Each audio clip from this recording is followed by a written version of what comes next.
आज से हम स्टार्ट करने जाने वाले हैं सोलो लेवलिंग के सीजन 2 को। लास्ट एपिसोड में हमने देखा था कि जिनो शैडो मोनार्क बन चुका था और उसने इग्रिस के शैडो को भी एक्सट्रैक्ट कर लिया था। फिर हम देखते हैं कि जिनो गेट से बाहर आ जाता है। आगे वो अपने घर जाके सो रहा होता है, पर तभी उसको जिना का कॉल होता है। जिनो से कहते हैं कि क्या तुम अभी भी सो रहे हो? जिनो कहता है कि हाँ, मैं थोड़ा सा थक गया था। जिनो को बताती है कि 2 बज गए हैं। यह सुन के जिनो एकदम से अपने बिस्तर से उठ जाता है। फिर जिनो से कहती है कि तुम्हें तो पता है ना, आज पेरेंट टीचर मीटिंग है। जिनो पूछता है कि मुझे वहाँ कब तक आना है? जिना बताती है 5 बजे। जिनो कहता है कि तुम चिंता मत करो, मैं लेट नहीं हूँ।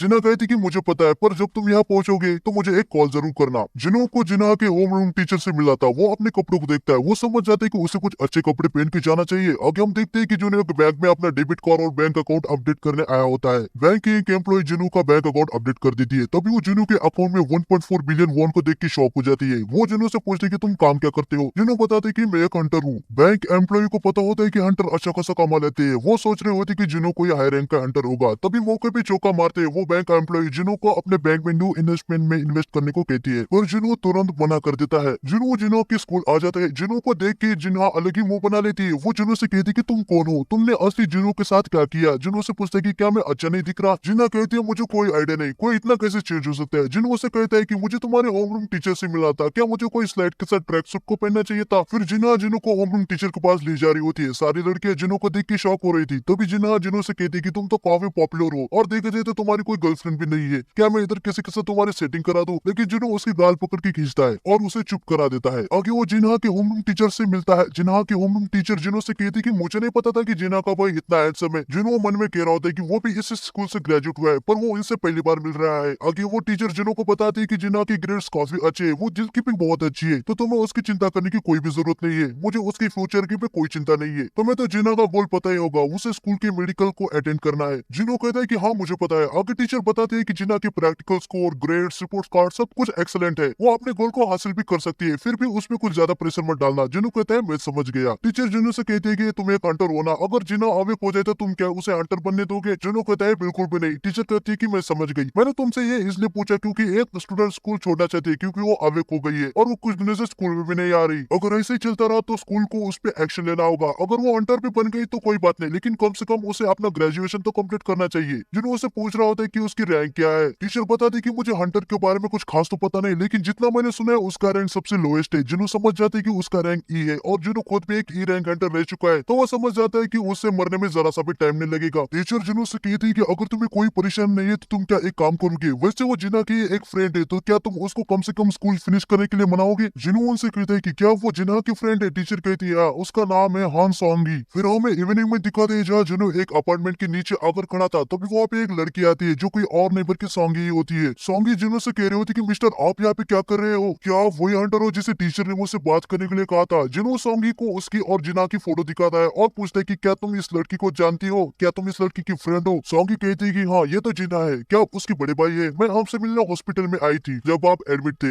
अब मुझे सब समझ आ रहा है, आप मेरे होम रूम टीचर को कैसे जानती हो, क्योंकि आप जिना के बड़े भाई हो। जिनो उसे कहता है कि वैसे हमारी कुछ ज्यादा जान पहचान नहीं है। फिर जिनो उसे डेंजन के बारे में बताने लगता है। रेगुलर अटैक मैजिक बीस्ट पे काम नहीं करते, तुम्हारे पास एक हथियार होना चाहिए, पर तुमने हथियार भी ले लिया तो वो ज्यादा नहीं टिकेगा, तुम्हें बार बार उन्हें खरीदना होगा। इसलिए ई रैंक हंटर को प्रॉफिट कमाने में बहुत ज्यादा मुश्किल होती है। क्या तुम बिना हथियार लड़ने के बारे में सोच रहे हो? ये मत कहना कि तुम बस पैसे कमाने के लिए हंटर बनना चाहती हो। लेकिन सोंगी जिनो से कह रही होती कि आप यहाँ पे मुझे लेक्चर देने आ रहे हो तो इसके बारे में भूल जाओ, आप भी तो मेरी तरह एक ई रैंक हंटर हो। जिनो मन में कह रहा होता है कि मुझे पता था कि ये लड़की जिद्दी होगी, खैर मैं भी तो ऐसा ही था। वो उसे कह रहा होता है कि चिंता मत करो, मैं तुम्हें यहाँ क्विट करने के लिए मनाने वाला नहीं हूँ। जिनो मन में कहता है जब तक तुम उस खतरनाक दुनिया को अपनी आंखों से नहीं देखोगी तुम्हें कुछ भी समझ नहीं आने वाला। सोंगी कहने लगती है कि तो आप यहाँ पे क्यों आए हो? जिनो उसे कहता है कि मैं तुम्हें ग्रेट हंटर बनाने वाला हूँ। फिर हमें एयरपोर्ट को दिखाते जहाँ हम डोंग्स को आया होता है। उसका वेलकम करने जिनचुल भी आया था। डोंग्सु जिनचुल से कहता है कि हंटर गिल्ड को मुझसे क्या काम, तुम यहाँ पे क्या करने आए हो? वैसे तुम्हें देख के मुझे अच्छा ही लगा है। जिनचुल उसे कहता है नॉर्मल सी बात है, एक एस रैंक का हंटर कोरिया में आया है, इसकी इन्फॉर्मेशन हमारे सर्विलियंस डिवीजन टीम को पहले से ही पता चल गई थी। डोंग्सु से कहता है कि क्या सर्विलियंस टीम, तुम अभी भी उस बुड्ढे चेयरमैन बोगुन के लिए काम करते हो? तुम उसकी राइट हैंड हो ना? अगर मैं तुम्हारी जगह होता तो मैं उस बुड्ढे की बैंड बजा के खुद राज करता। जिनचू उसे कहता है कि अब यहाँ पे कब तक रुकने वाले हो? डोंग्सु उसे कहता है कि मैं यहाँ पे ज्यादा नहीं रुकने वाला, जैसे ही मेरा काम खत्म हो जाएगा मैं यहाँ से चला जाऊंगा। जिनचू उसे कहता है कि आपका काम ए रैंक की जिनहो और डी रैंक की जिनहो से तो नहीं है। डोंग्सु उसे कहता है कि मुझे सर्विलेंस एजेंसी यही उम्मीद थी, तुम्हें पता होने के बाद भी तुम मुझसे पूछ रहे हो, क्या तुम मुझे रोकोगे? जिनचुल कहता है कि मैं तो बस अपना काम कर रहा था सर। तभी वो पीछे से 2 लो रैंक के हंटर को जाते हुए दिखता है। डोंग्सु जिनचुल से कह रहा होता है कि मुझे तुम हमेशा से ही पसंद थे, स्कैवेंजर गिल्ड को ज्वाइन करने के बारे में क्या सोचते हो, हम तुम्हें उस बुड्ढे से अच्छा पे करेंगे। जिनचुल मन में बोल रहा होता है कि हंटर को डोंगसो और उसके बड़े भाई पे पहले से ही शक था। जैसे लिजर्ड अपने खुद की पोच को काटते है, वैसे ही इनका बड़ा भाई और ये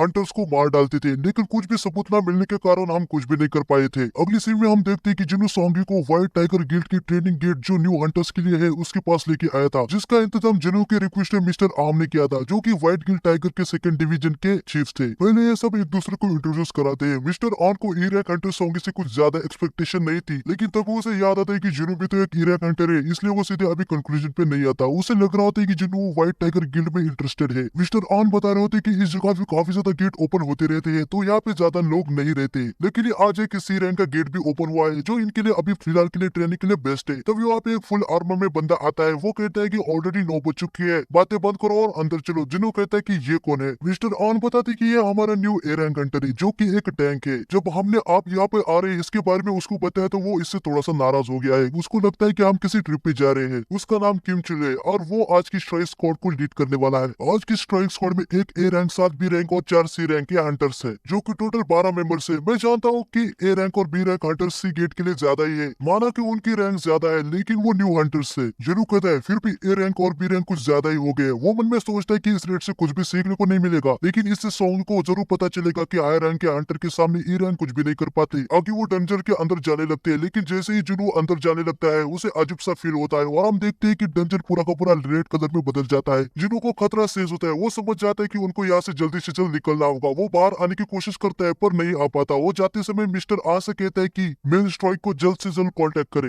आन भी समझ जाती है कि अभी मेन स्ट्राइक को कॉल करने से कुछ नहीं होने वाला है, इसलिए वो सीधा वाइल्ड गिल्ड के मास्टर को ही कॉल लगा देते हैं। मिस्टर आन मास्टर से कहते हैं कि एक सी रैंक का गेट अचानक से रेड गेट में बदल गया। यह सुनने के बाद व्हाइट टाइगर गिल्ड का मास्टर एस रैंक का हंटर बे किनोवा खुद आ रहे होते हैं। आगे हमें एक बार फिर डोंगसो और जिंजुल को दिखाते हैं। डोंगसो जिंसू से पूछता है कि मेरे भाई के अंतिम संस्कार का क्या हुआ। जिंजुल बताता है कि दुर्भाग्य से उसकी बॉडी ही नहीं मिली, क्या आप उसकी कब्र से मिलना चाहते हैं। डोंगसो कहता है कि नहीं, जो मर चुका है मुझे उसमें कोई भी इंटरेस्ट नहीं है, मैं जो बाकी कचरा बचा हुआ है उसमें इंटरेस्टेड हूँ। जिंजुल पूछता है कि तो मैं आपको कहाँ पे छोड़ू। डोंगसो कहता है और कहा, डंजन के पास, मुझे उन बेवकूफों को ढूंढना है, अगर वो हंटर है तो वही मिलेगी। जिंजुल कहता है कि कोरिया में तो काफी तरह के गेट्स है, तो आप उनको कैसे ढूंढोगे। डोंगसो अपने मोबाइल में देखता है और उसे पता चल जाता है कि ई रैंक का हंटर जिन्हों अभी अभी किसी डंजन में गया है। डोंगसो जिंसू से कहता है कि डंजन के रूल्स बाहर की सोसाइटी से अलग है, तुम समझ गए ना मैं क्या कहने की कोशिश कर रहा हूँ। अगर मैं उसे डंजन के अंदर दफनाऊं या नहीं ये मेरी चॉइस होगी, तुम बस अपने काम पे ध्यान दो। जिंसू कहता है कि मैं समझ गया सर। हमें जुनो और बाकी हंटर्स को दिखा दे जो अलग ही डायमेंशन में आ जाते हैं, जिधर हर तरफ बर्फ थी। उनको कुछ समझ नहीं आ रहा होता है कि वो लोग कहाँ पर आए हैं और गेट भी गायब हो जाता है। जुनो को फिलहाल यहाँ पे कोई गड़बड़ तो महसूस नहीं होती। सॉन्गी जुनो से पूछ रहे होती कि कुछ तो गलत हुआ है ना, तभी उस पे कोई बर्फ की तीर से हमला कर देता है। जुनो उसे बहुत ही आसानी से पकड़ लेता है और उसे तोड़ देता है, लेकिन दूसरे एक मेंबर के सिर पे वो बर्फ का तीर लग जाता है और इनको पता चल जाता है कि इन पे आइस एल्फ्स ने हमला किया है। जो उनकी प्रेजेंस को सेंस नहीं कर पाया था क्योंकि वो काफी दूर थे। जिनका भी ऐसे वाले मॉन्स्टर से पहली बार पाला पड़ा है वो उन्हें आइस एल्फ्स कहते हैं, पर एक्चुअली जो हंटर इससे पहले से ही लड़ चुके हैं वो इन्हें आइस लेयर कहते हैं। ये चुपके से अपने दुश्मनों पर वार करते हैं। फिर हमें बेक यूनू को दिखाते हैं जो डंजन के अंदर जाने की कोशिश करता है, पर वो गेट बंद हो चुका था। वो आन से पूछ रहा था कि ये तो सी रैंक का गेट होना चाहिए था।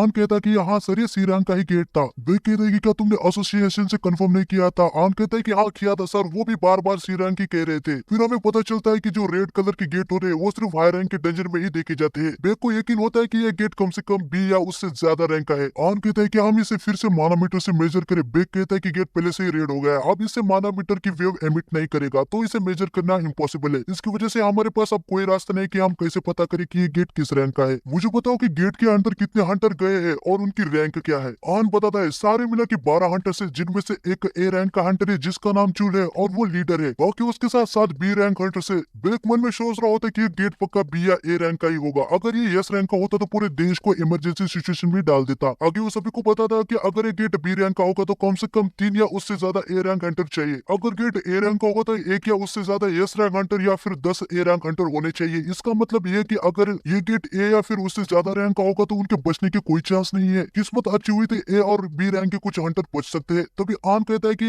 एक और पर्सन गेट के अंदर गया है जिसपे मेरी कुछ न्यूज़ से नजर है। बेक कहता है कि क्या एक हंटर जिसपे तुम नजर रखे हो कौन है वो, उसकी रैंक क्या है, ए या बी। लेकिन आन अपने मुंडी हिला के नहीं कहता है। बेक खुशी से कहता है क्या तुम कहना चाहते हो वो एक एस रैंक का हंटर है जो हमारे न्यू हंटर के साथ गया है। आन बेक से कहता है कि नहीं सर, वो एक ई रैंक का हंटर है। फिर हमें डंजन के अंदर का सीन दिखाते हैं जहाँ जिन्हों समझ जाता है कि वो जो एल्फ स्लेयर है ना वो पहले कमजोर हंटर पे वार कर रहे हैं। जिनो मन में कह रहा होता है कि अगर वो यहाँ पे 2 महीने पहले आता तो इनके जो तीर है ना वो उसको लग सकते थे। आगे वो कह रहा होता है कि तुमको तो मैं अपने हाथों से ही मारूंगा। तभी किमचुल कहता है कि तुम लोग में से शायद किसी ने अब तक नोटिस नहीं किया होगा, पर फिलहाल हम एक रेड गेट के अंदर है। इसका मतलब है कि कोई भी इस डंजन के अंदर नहीं आ सकता। ये गेट तभी ओपन होगा जब हम सारे मर जाए या फिर डंजन ब्रेक हो जाए। सॉन्गी जिनो से पूछ रहे होते कि मिस्टर ये रेड गेट क्या होता है। जिनो बताता है कि ये एक स्पेशल गेट है जो दूसरे डायमेंशन से कनेक्ट है। जैसे कोई इसके अंदर अपना पैर रखता है उसका बाहर वाली दुनिया से कनेक्शन कट हो जाता है। इससे भाग नहीं सकते जब तक डंजन को बॉस को आरा ना दे या फिर डंजन ब्रेक ना हो जाए। दूसरे शब्दों में मैं कहूँ तो यहाँ पे हम सब अब फंस चुके हैं। तो आज के एपिसोड में इतना ही। नेक्स्ट एपिसोड कल आएगा तो चैनल को सब्सक्राइब कर देना। और देखने के लिए thank you so much. Sayonara.